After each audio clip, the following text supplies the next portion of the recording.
Hi good morning. सीधा सौदा के आज के इस थर्सडे एडिशन में आप सबका स्वागत है और आप सबको गणेश चतुर्थी की एक बार फिर से ढेरों शुभकामनाएं हम सब की तरफ से। फेस्टिविटी से पहले वो बहुत अच्छा मूव हमने एंजॉय करा था ट्यूसडे के ट्रेडिंग सेशन में। मेरे ख्याल से जिस तरह का उछाल आया था 400 साढ़े 400 पॉइंट का, सबको सरप्राइज करा, गजब का मूव बना। लेकिन आज वो सारे मूव के रिवर्सल के इंडिकेशंस आ रहे हैं। दरअसल ये 2 दिन के यूएस के क्यूज हमें डाइजेस्ट करने हैं। ट्यूसडे को क्या हुआ और वेडनेसडे को क्या हुआ यूएस में। दोनों दिन प्रेशर के साथ काम का डाउ दोनों दिन 1% करेक्ट हुआ, ऑलमोस्ट 1%। और उसके ऊपर आज सुबह के यूएस के तमाम फ्यूचर्स आधे से 1% फिर दबाव के साथ इंडिकेशंस दे रहे हैं। कल back to back 4th straight session हो गया था वीकनेस का। तो वो जो डिफरेंशियल है 2 दिनों के क्यूज हैं वो अब डाइजेस्ट करने पड़ेंगे। ये जो यूएस की वीकनेस है, और यूएस की वीकनेस के पीछे रीजंस क्या, वो कंसर्न्स फेड के एक्शन को लेकर। ये 2 दिनों के बीच में न्यूयॉर्क के फेड प्रेसिडेंट और क्लीवलैंड की फेड प्रेसिडेंट साहिबा, इन दोनों के स्टेटमेंट्स आए, दोनों फेड के वोटिंग मेंबर्स, और दोनों ने बहुत हॉकिश कमेंट्री दी है आगे दरों में बढ़ोतरी को लेकर। और उसने और नर्वसनेस बढ़ा दी।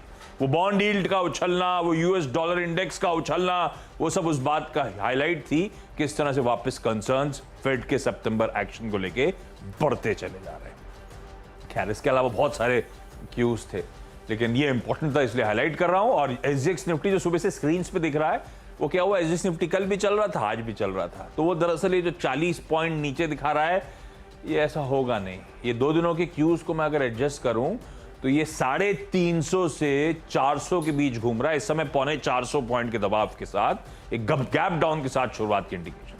तो 400 साढ़े 400 पॉइंट ट्यूसडे को जो चढ़े थे, ऑलमोस्ट 400 पॉइंट आज करेक्ट हो जाएंगे। सारा वो मूव शायद खुलते ही निगेट होता हुआ नजर आया। तो वो प्रॉफिट टेकिंग का बहाना बन गया दरअसल ग्लोबल इक्विटी मार्केट्स में अच्छे उछाल के बाद। वो प्रॉफिट टेकिंग आज भी शायद ग्लोबली प्ले आउट हो रही है, हमें भी झेलना होगा।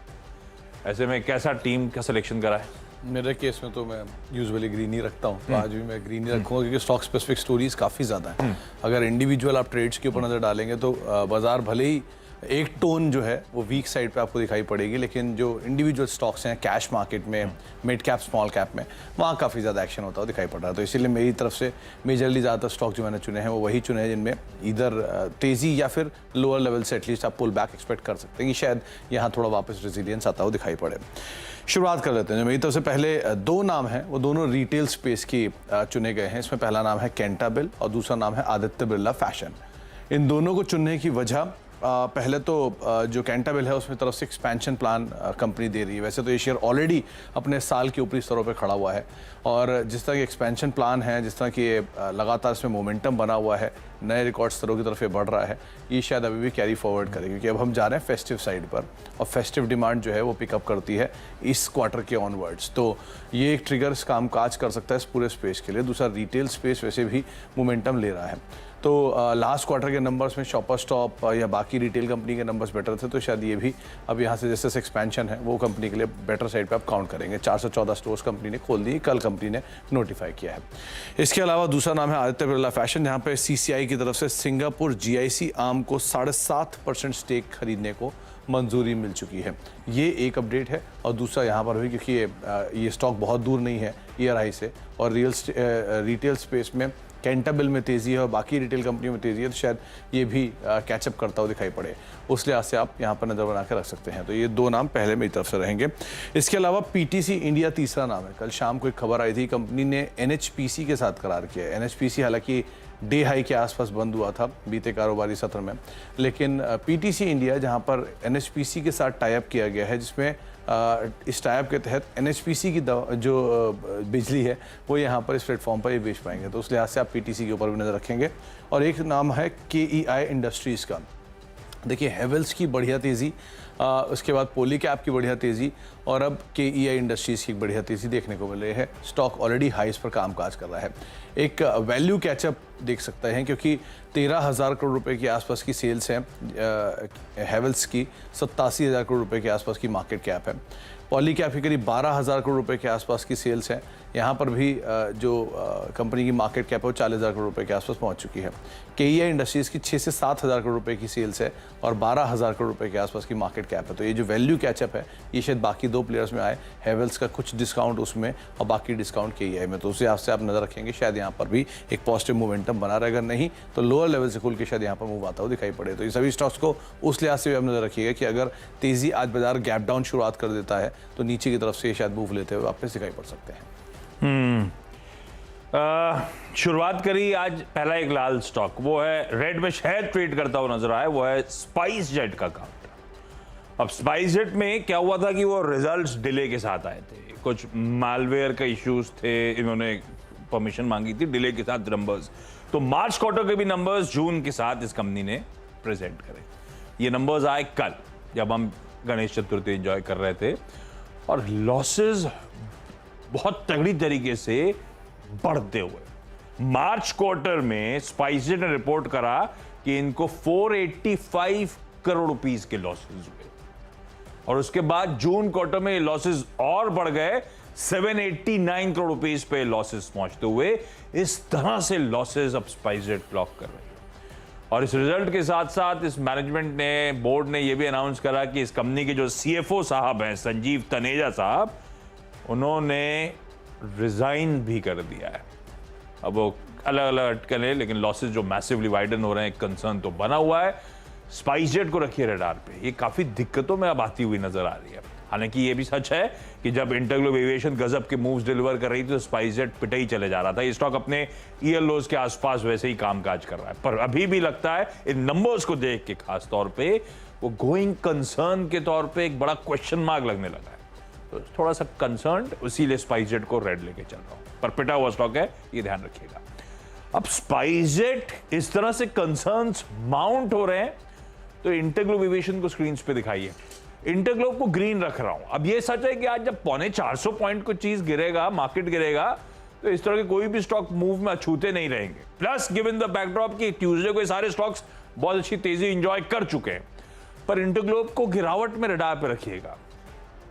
ये रैशनल ये नहीं है कि ये स्पाइसजेट के कंसर्न जरूर कि उनके सीएफओ को रिजाइन करने का रैशनल जो लिख दिया वो हटा दीजिए, लेकिन हाँ, ये इंडस्ट्री में जो डायनामिक्स चेंज हो रहे हैं वो इंटरेस्टिंग है। ये वैसे ही almost meaningful market share aviation का एंजॉय करता है इस देश में, और कंसर्न्स अगर बाकी प्लेयर्स को लेकर आ रहे हैं तो इंटरग्लोब एक स्वीट स्पॉट में आता हुआ। प्लस कच्चा तेल जो करेक्ट हो रहा है, और अच्छा खासा करेक्शन। कच्चा तेल करेक्ट कैसा हो रहा है, कल तो $94 तक के लेवल्स दिखा रहा था, आज सुबह $95-96 के जोन्स पर है। ये हम छोड़ के गए थे $100 प्लस पे, $102 पे छोड़ के हुए कच्चा तेल इस तरह से नरम पड़ रहा है। और भारत में भी वो जो फोर्टनाइटली रिव्यू चल रहा है आजकल क्रूड का, उस प्राइसेस के रिव्यू के चलते जो कल के अपडेट आए उसमें स्पेसिफिकली मेंशन्ड है भाई कि यहां से एविएशन फ्यूल के एक्सपोर्ट्स पर जो दाम है 2 रुपए से बढ़ाकर वो ड्यूटी 9 रुपए कर दी गई है। तो बेसिकली डोमेस्टिक एटीएफ को डोमेस्टिक कंजम्पशन के लिए ही रहने के लिए इस सरकार की तरफ से स्टेप आता हुआ। खैर, पर ये भी ध्यान रखिएगा कंसर्न्स जब हैं तो उसमें ये टिकना मुश्किल होगा, लेकिन एक अच्छे गैप डाउन के बाद आई एम होपिंग ये लोअर लेवल से कुछ रिकवरी के मोड पे आ सकता है, इसीलिए इसको इन ग्रीन लेके चल रहा हूं। तो 2 ये एविएशन स्टॉक्स हो गए अलग अलग रीजंस के साथ, एक रेड और एक ग्रीन। फिर आया जी एंटरटेनमेंट एंटरप्राइजेस, इसको रेड लेके चल रहा हूं। हालांकि इसकी पहली खबर जो मैंने वीकेंड पे पढ़ी थी, वीकेंड कह रहा हूं, छुट्टी आती नहीं, वीकेंड का नाम आ जाता है, कि डिज्नी के साथ इन्होंने कुछ मेंस टूर्नामेंट्स के लिए करार करा है। तो ये तो अच्छी खबर थी, फिर ये रेड क्यों नजर आ रहा है स्क्रीन पे आपके? क्योंकि ये खबर से ज्यादा इंपॉर्टेंट है वो जो मर्जर की तैयारी हो रही थी सोनी के साथ। अब रिपोर्ट्स ये सजेस्ट कर रही हैं कि जो इंडिया की एंटी ट्रस्ट बॉडी मतलब competition commission of India, CCI, उसने इस मर्जर को लेकर कुछ कंसर्न्स हाईलाइट करे, कंपटीशन को लेकर कंसर्न्स हाईलाइट कर रहे हैं। तो एक थोड़ा सा क्वेश्चन मार्क लगता है कि क्या ये डील कल्मिनेशन में समय लगेगा या मुश्किल आने वाली है।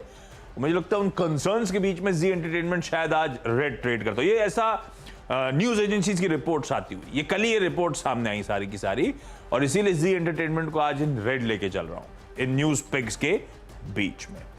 3 हो गए ये स्टॉक। आपने कितने बता दिए थे, बाकी बता दिए? हाँ अभी बता दूं। अच्छा चलिए, मेरी तरफ से बाकी 2 नाम हैं, उनमें आप नज़र बना कर रख सकते हैं। एक शांति गियर के ऊपर, ये स्टॉक को भी चुनने की वजह कि ये एक तो कैपिटल गुड स्पेस की वैल्यू कैचअप, पूरे स्पेस में एक बढ़िया तेज़ी है। ABB या बाकी कैपिटल गुड सीमेंस ऐसी कंपनियां या मिड कैप जो कैपिटल गुड स्पेस की कंपनियां, उनमें तेज़ी है, तो ये कंपनी भी कुछ हद तक उससे रिलेटेड।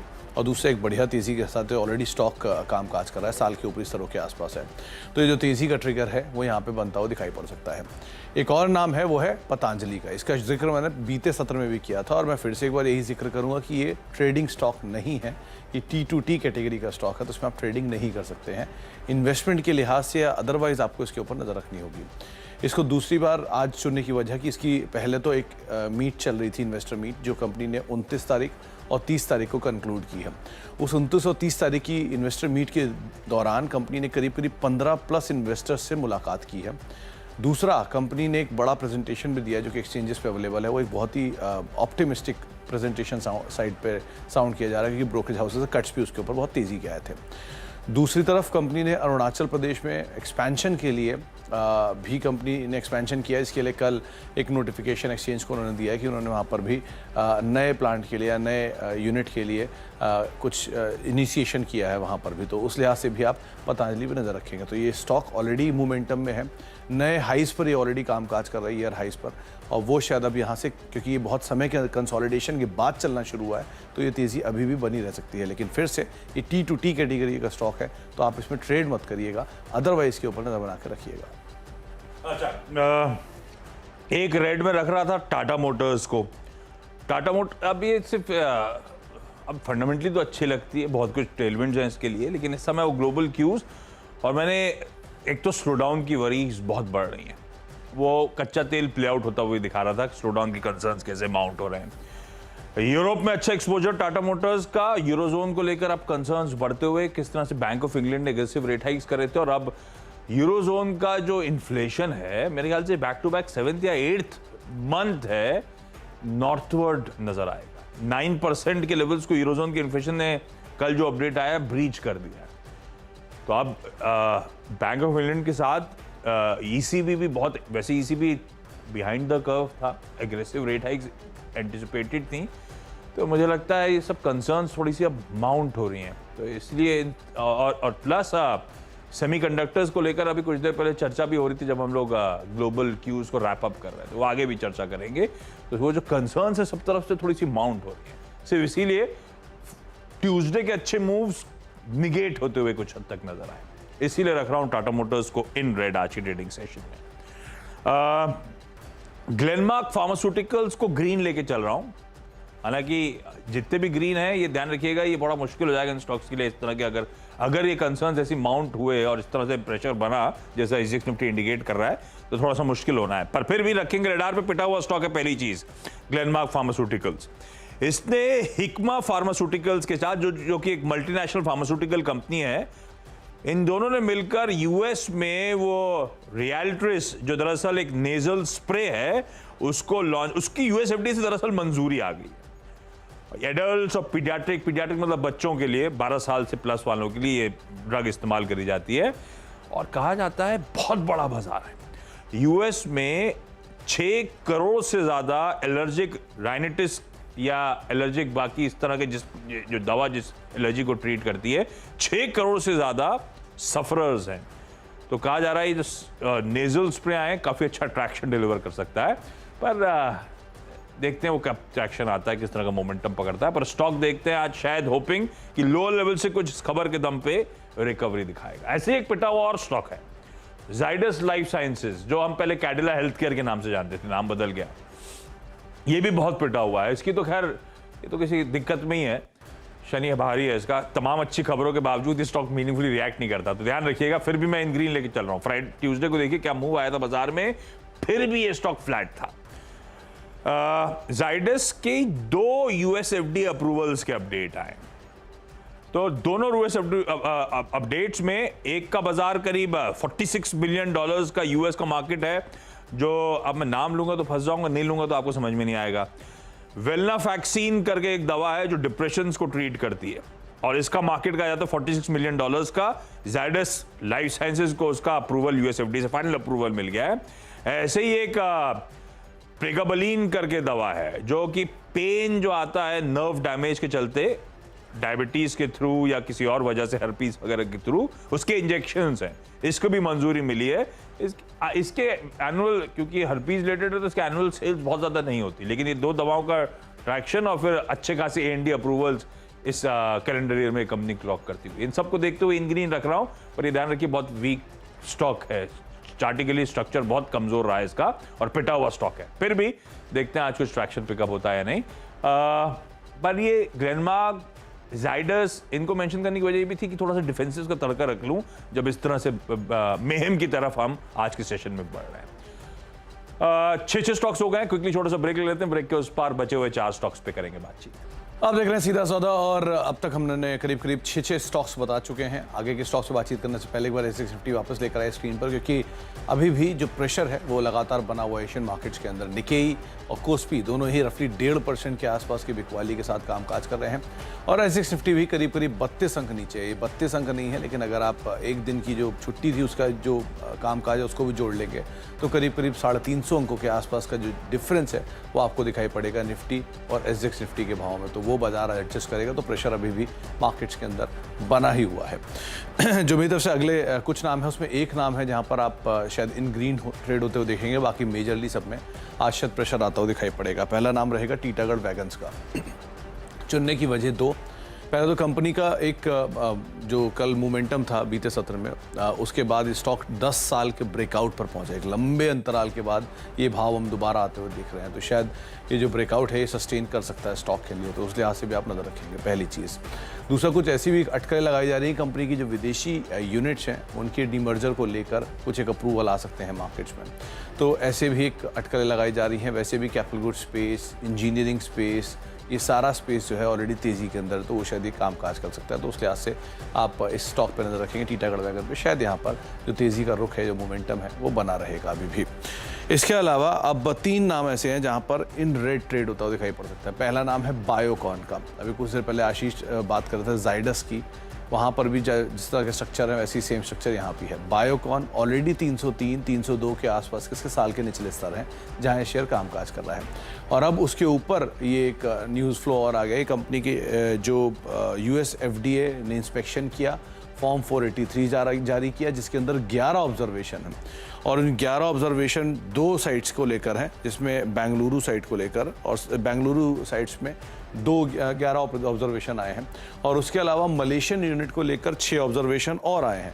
तो ये कंपनी के लिए एक बड़ा सेटबैक हो सकता है। हालांकि कंपनी ने इसके ऊपर ये बात भी कही कि उसके साथ वो कोऑर्डिनेट कर रहे हैं गोइंग फॉरवर्ड, यहाँ पर करेक्टिव एक्शन जो रिपोर्ट है वो भी सेंड कर रहे हैं, लेकिन अदरवाइज ये स्टॉक पे जो रिएक्शन है वो एक नीजक देखने को मिल सकता है। तो नीजक रिएक्शन, मार्केट की सेंटीमेंट वीक, ऊपर से बायोकॉन जैसे मतलब जो कंपनियों में नेगेटिव न्यूज़ फ्लोज, वो दोनों का इंपैक्ट आता हुआ दिखाई पड़ सकता है। तो उस लिहाज से आप बायोकॉन में थोड़ा सा प्रेशर शायद माउंट होता हुआ देख सकते हैं, उस लिहाज से आप नजर रखेंगे।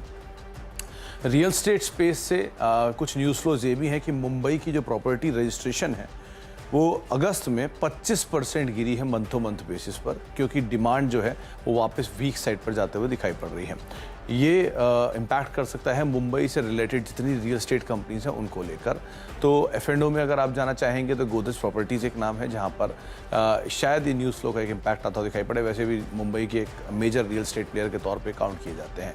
न्यूज़ फ्लो है, सेंटिमेंट नेगेटिव, शायद यहाँ पर इम्पैक्ट आता हुआ दिखाई पड़े। वैसे भी रियल स्टेट बहुत एग्रेसिवली चला था बीते सत्र में, तो प्रॉफिट टेकिंग भी यहाँ पर अगर आती है तो उसका भी एक इम्पैक्ट रहेगा, तो उस लिहाज से भी आप नजर रखेंगे। लास्ट स्टॉक की बात की जाए तो वो रहेगा एस्कॉर्ट्स लिमिटेड, जो कुबोटा एस्कॉर्ट्स है। देखिए कुबोटा एस्कॉर्ट्स में पिछले 3 अगस्त से लेके, जबकि कुबोटा के नंबर आए थे, तब से लेके अब तक ये 27% के आसपास का मूव दे चुका है। ऑल टाइम हाइस पर पहुंच गया है, 2032 के आसपास के हाइस बनाए हैं इसने। और ये जो तेज़ी आई थी पिछले 3 अगस्त से लेकर, वो इसलिए आई थी क्योंकि कुबोटा ने एस्कॉर्ट्स के लेकर या अपनी गाइडेंस में एक रिवीजन किया था एस्कॉर्ट्स और थाईलैंड के कारोबार के दम पर, तो वो तेज़ी यहाँ दिखाई गई है। वो तेज़ी का एक अपर एंड जो था वो 2032 था, जो हिट करके स्टॉक थोड़ा नीचे आया है। पहला पार्ट तो शायद वहाँ से प्रॉफिट टेकिंग आया इतनी बड़ी तेज़ी के बाद। दूसरा, आज सेल्स के नंबर भी आने हैं ऑटो के, और एस्कॉर्ट्स के मंथ टू मंथ बेसिस पे नंबर्स वीक आने का अनुमान है।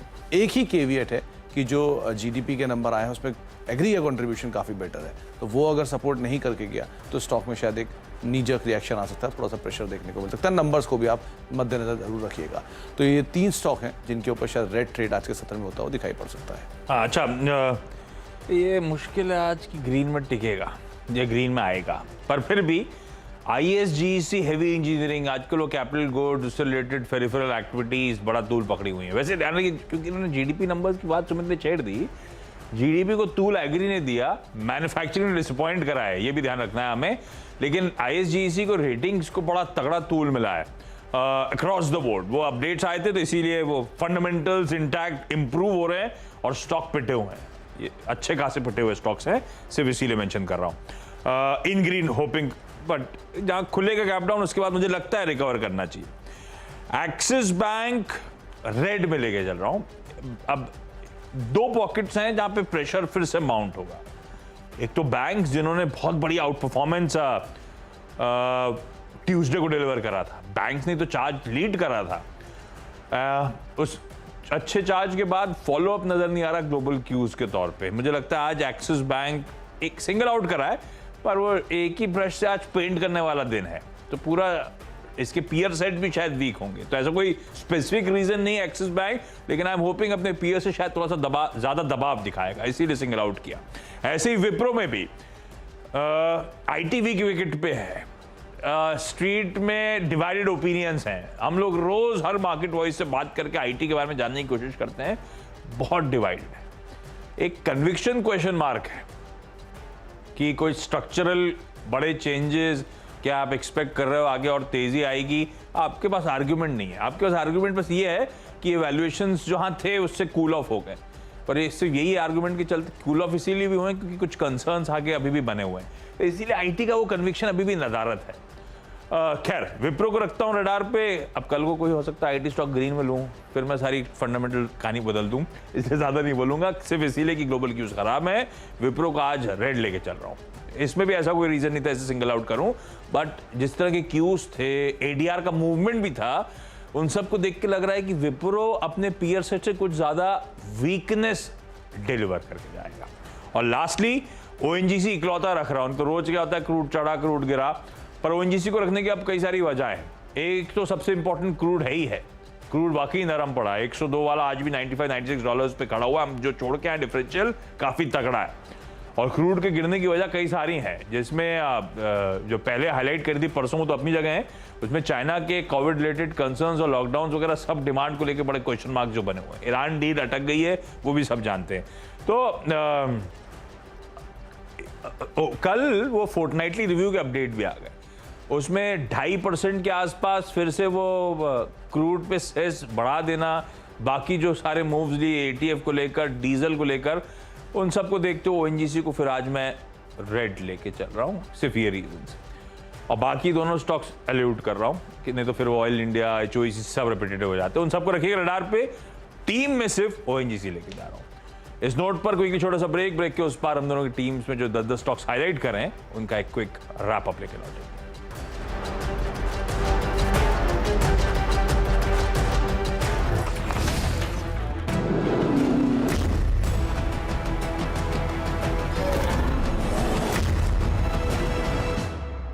नई कार तुमने कार। तो देश की दूसरी सबसे बड़ी कंपनी और आईटी की दिग्गज टीसीएस आज 18 साल की हो चुकी है। 2004 25 अगस्त को इसकी लिस्टिंग हुई थी और वहां से लेके आज तक की जर्नी जो है वो काबिले तारीफ है। करीब करीब 26% प्रीमियम पे उस समय पर टीसीएस का शेयर जो है वो लिस्ट होता हुआ दिखाई पड़ा था। कुछ और डिटेल जो आपको हिस्ट्री में लेकर जाएंगी, जहां पे कंपनी का प्राइस बैंड 775 से 900 रुपए के आसपास रखा गया था। उस समय पर इशू प्राइस 850 रुपए पर शेयर। आईपीओ का साइज करीब 4713 करोड़, जो उस समय का सबसे बड़ा आईपीओ के तौर पे शुमार होता था। और सब्सक्राइब करीब करीब 7-7.5 गुना ये आईपीओ उस समय सब्सक्राइब होता दिखाई पड़ा। इसमें एचएनआई का इन्वेस्ट काफी ज्यादा इंटरेस्ट बनता हुआ दिखाई पड़ा था। टीसीएस की जर्नी आपके सामने। 2004 में अगर आपने कहीं 1000 शेयर लिए होते तो रफली 8.5 लाख के आसपास वो बैठे होते।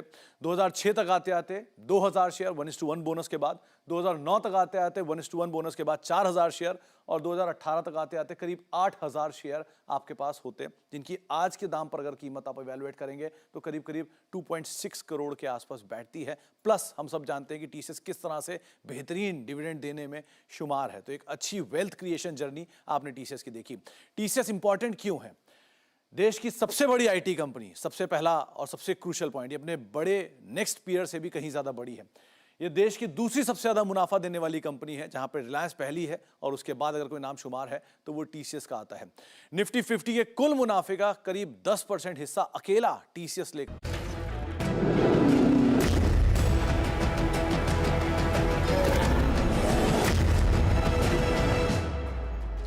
ब्रेक के बाद आपका स्वागत है। मेरी 10 की सीधा सौदा की टीम आप लोगों की स्क्रीन पर आएगी।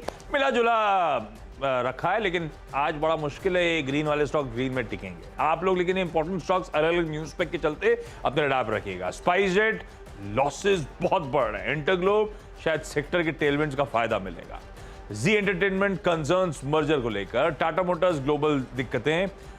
Glenmark pharma, Zydus life sciences, इनके अलग अलग न्यूज स्पेसिफिक डेवलपमेंट, इसीलिए आईएसजीसी को अच्छी खासी रेटिंग अपग्रेड मिलता हुआ। एक्सिस, विप्रो, ओएनजीसी अलग अलग क्यूज के बीच इन रेड लेके चल रहा हूं।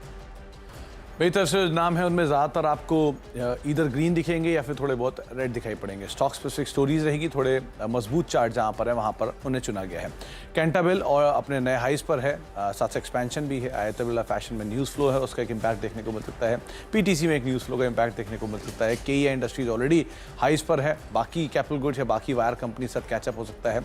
शांति गियर्स जो कि नए हाइस पर कामकाज कर रहा है, कैपिटल गुड्स का मोमेंटम शायद कैरी कर सकता है। पतंजलि की इन्वेस्टर मीट थी, T2T कैटेगरी का स्टॉक है, ट्रेडिंग नहीं, लेकिन अदरवाइज आप नजर पर रखेंगे। टीटागढ़ वैगन ऑलरेडी नए हाइस पर है, 10 साल का ब्रेकआउट है, उस लिहाज से आप नजर रखेंगे। 3 वीक स्टॉक्स में बायोकॉन न्यूज़ फ्लो के चलते, गोदरेज प्रॉपर्टी न्यूज़ फ्लो के चलते और एस्कॉर्ट्स सेल्स नंबर से ठीक पहले शायद थोड़ा सा प्रेशर प्रॉफिट टेकिंग यहाँ आते हुए दिखाई पड़ेगी, उस लिहाज से आप इसके ऊपर भी नजर बना के रखेंगे।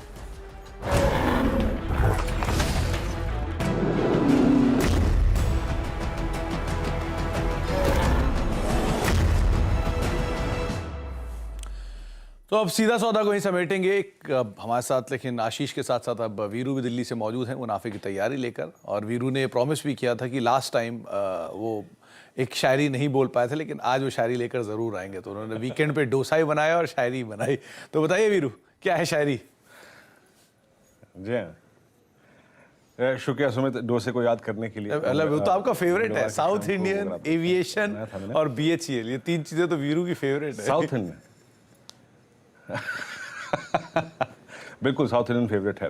खैर सुमित, SGX निफ्टी को देखूं तो बुधवार को आप मिस नहीं कर रहे हैं, क्योंकि मंगलवार की क्लोजिंग में वो 200 पॉइंट एक्स्ट्रा शायद मेरे ख्याल से बुल्स ने बुधवार के जोड़ लिए, और आज की ओपनिंग में 200 पॉइंट एक्स्ट्रा का फॉल मेरे ख्याल से बेयर्स ने बुधवार के जोड़ लिए, तो आप उसको मिस बिल्कुल नहीं कर रहे हैं। खैर आज के समीकरणों को कुछ 4 पंक्तियों में पिरो देता हूँ, अर्ज करता हूँ, गौर फरमाइएगा। देखिए, सारी बात थी कि मंगलवार के दिन की और उसकी तेज़ी को स्पॉन्सर किया फूफा ने, तो उन्हीं के लिए समर्पित है आज की लाइनें में कि फूफा तुम कमाल कर रहे हो, फूफा तुम कमाल कर रहे हो, हम तो अटके हुए थे गड्डियों में, तुम तो नोटों के बंडल लेकर घूम रहे हो।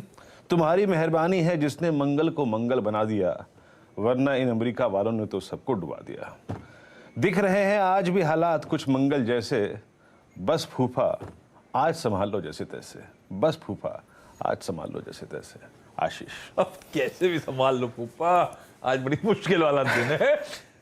वो जो ऊपर SGX निफ्टी दिखा रहा है, दरअसल वो जो दिखा रहा है वो ऐसा है नहीं। हम 35 पॉइंट नहीं, हम सच 350 पॉइंट नीचे खुलने की तैयारी कर रहे हैं। इस तरह के गैप डाउन के इंडिकेशंस हैं, तो हमें एक नहीं 2 दिनों की क्यूज जो डाइजेस्ट करने हैं, वो 350 पॉइंट का दबाव, 350 से 450 पॉइंट के बीच SGX निफ्टी इस समय दबाव के इंडिकेशंस दिखा रहा है। और इसीलिए फूफा से वो बड़ी हम्बल सी रिक्वेस्ट थी, आज मामला थोड़ा फूफा जी संभाल लो, देखते हैं फूफा आज करते क्या है। लेकिन इस सब पे बातचीत आगे डिटेल में करेंगे। शुरुआत करेंगे इस वक्त की टॉप हेडलाइंस के साथ।